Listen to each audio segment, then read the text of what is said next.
दोस्तों, क्या आप जानते हैं कि हम लोग जब मीठी चीज़ें खाते हैं तब हमारे खुश होने वाले हार्मोन एक्टिव हो जाते हैं जिसे डोपामिन कहते हैं। इसीलिए मीठी चीज़ों को खाने वाले दीवाने हो जाते हैं। दोस्तों, हम सब तो जानते ही हैं कि जितने भी मिठाई और मीठा चीज़ बनते हैं वह सभी चीज़ें चीनी से बनते हैं। लेकिन आखिर चीनी कैसे बनते हैं, तो आइए मिलकर जानते हैं इसके प्रोसेसिंग के बारे में। ब्राज़ील के बाद भारत सबसे ज़्यादा चीनी उत्पादक देश माना जाता है। जी हाँ, इंडिया में चीनी दो तरीके से उत्पादन होते हैं, एक तो सरकारी मिलों में और दूसरा प्राइवेट मिलों में। जी हाँ, लेकिन चीनी बनाने का मुख्य काम प्राइवेट चीनी मिलों पर ही किया जाता है। किसानों के खेत से गन्ने को तौलकर ट्रैक्टर में भरकर लाया जाता है और मशीन के द्वारा गन्ने को डंपिंग किया जाता है। फिर उस जगह से गन्ने को आगे कटिंग करने के लिए भेज दिया जाता है, जहां पर छोटे छोटे टुकड़े कट किया जाता है। फिर ऑटोमेटिक बेल्ट पर हाइड्रोलिक मशीनों के द्वारा उस पर गिराया जाता है। वहां पर और छोटे छोटे टुकड़े बनकर जूस निकलना स्टार्ट हो जाते हैं। इसी तरह अलग अलग मशीनों में गन्ने को डालकर उसके रस को निचोड़ लिया जाता है और साथ ही बड़े बड़े भट्टी में जूस को गर्म भी किया जाता है।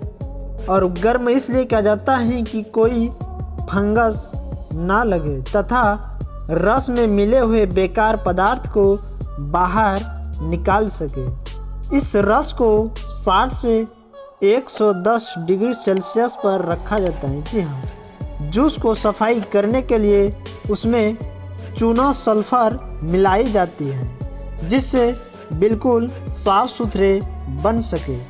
इसके बाद जूस धीरे धीरे गाढ़ा बनने लगते हैं तथा धीरे धीरे गुड़ के जैसा दानेदार भी बन जाते हैं। गाढ़ा बनने के बाद फिर एक चीनी बनाने वाले मशीन में डाला जाता है जो कि विशेष प्रकार के होते हैं। और जब चीनी तैयार हो जाते हैं तब इसे लेबोरेटरी में टेस्ट करने के लिए भेजा जाता है।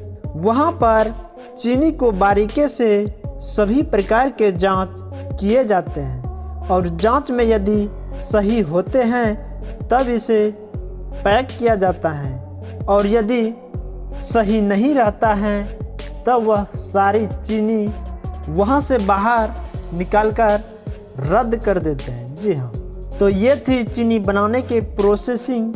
अब कुछ कॉमन प्रश्न जानते हैं कि 1 क्विंटल गन्ने के रस में कितना चीनी बनते हैं। तो भैया 1 कुंटल गन्ने में लगभग 10 से 12 केजी चीनी बन जाते हैं। और शक्कर सफ़ेद क्यों होते हैं? शक्कर सफ़ेद होने का कारण है कि इसमें सल्फर मिलाया जाता है और दूसरा कारण है कि इसमें केमिकल का यूज भी करते हैं।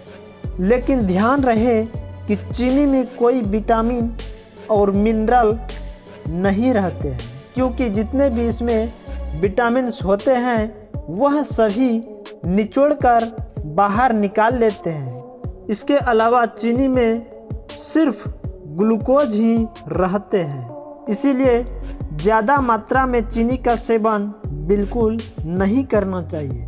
वर्ल्ड हेल्थ ऑर्गेनाइजेशन के अनुसार एक दिन में ज़्यादा से ज़्यादा 5 चम्मच तक इस्तेमाल कर सकते हैं, क्योंकि ज़्यादा सेवन करने से कई प्रकार की परेशानी का भी सामना करना पड़ता है। सो दोस्तों, वीडियो देखने के लिए हमारे चैनल को लाइक शेयर सब्सक्राइब जरूर कीजिएगा। जय हिंद, जय भारत।